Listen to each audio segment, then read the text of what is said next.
Welcome to our channel.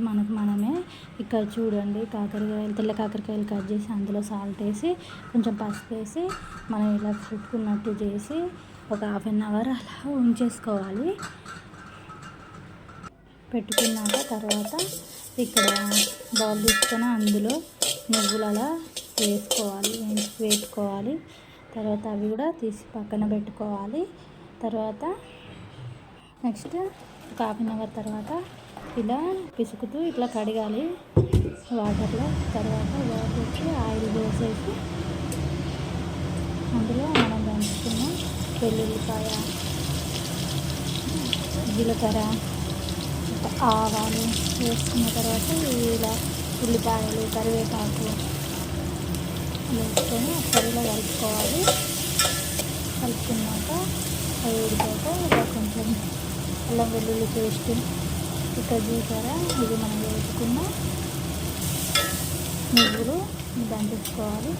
ఇక్కడ చూడు పసుపు వేసి వేసుకున్నాం. ఇక్కడ చూడండి కాకరకాయలు ఇలా వేసుకొని కలిపి మూత పెట్టేసుకోవాలి. ఇక్కడ కారం వేసా, తగినంత ఉప్పు కూడా తగినంత వేసుకోవాలి. ఒకసారి ఇలా కలుపుకొని ఇలా మూత పెట్టేసుకోవాలి.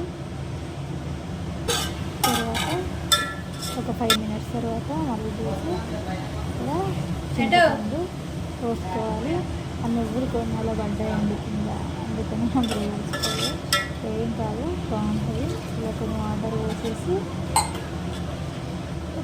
కొంచెం హైలో పెట్టేసుకోవాలి. పెట్టేసుకున్నాక ఇది మెయిన్ ఇంగ్రీడియంట్స్, ఇది సీక్రెట్ చిట్కా. ఇక్కడ చూడండి, ఇది నువ్వులు ఇలా వేసుకున్నాక మరిగాక కొంచెం ఇలా మసాలా అండ్ కొత్తిమీర వేసుకోవాలి. Please share and subscribe, bell button click చేయండి. Thank you for watching.